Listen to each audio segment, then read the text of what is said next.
Pasta எவ்வளோ பார்த்து பார்த்து பண்ணாலும் நல்லா வர மாட்டுதா? இனிமேல் தயவு செஞ்சு இதெல்லாம் ட்ரை பண்ணாத அப்படின்னு உங்கள் வீட்டில் இருக்கவங்க சொல்கிறாங்களா? அப்போ நான் சொல்கிற மாதிரி ட்ரை பண்ணி பாருங்கள். இதுக்கப்புறம் நீ இதை எப்போ செய்வ அப்படின்னு கேட்பாங்க.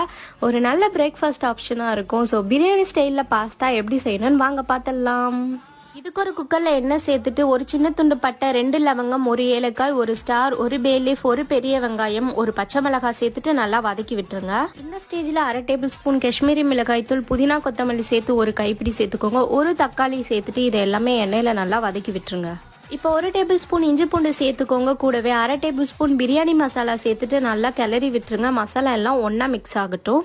நான் 100 கிராம் அளவுக்கு பாஸ்தா எடுத்திருக்கேன். இதை தனியாக வேக வைக்க தேவையில்ல. ராவா அதே மசாலாவில் போட்டு மிக்ஸ் பண்ணி தேவையான அளவு உப்பு சேர்த்துக்கோங்க. இதுக்கான தண்ணி அளவு பார்த்தீங்கன்னா பாஸ்தா முழுகிற வரைக்கும் தண்ணி ஊற்றிக்கோங்க. நான் 3 முட்டை சேர்த்துக்கிறேன். நீங்கள் வேணான்னா ஸ்கிப் பண்ணிடுங்க. இதுக்கு பதிலாக சிக்கன் மட்டன் கூட சேர்த்துக்கலாம். குக்கரை மூடிட்டு ஸ்லோ ஃப்ளேமில் 3 விசில் விட்டு எடுத்தா பாஸ்தா ரெடி. இதோட நாளைக்கு பார்க்கலாம். டாடா பாய்.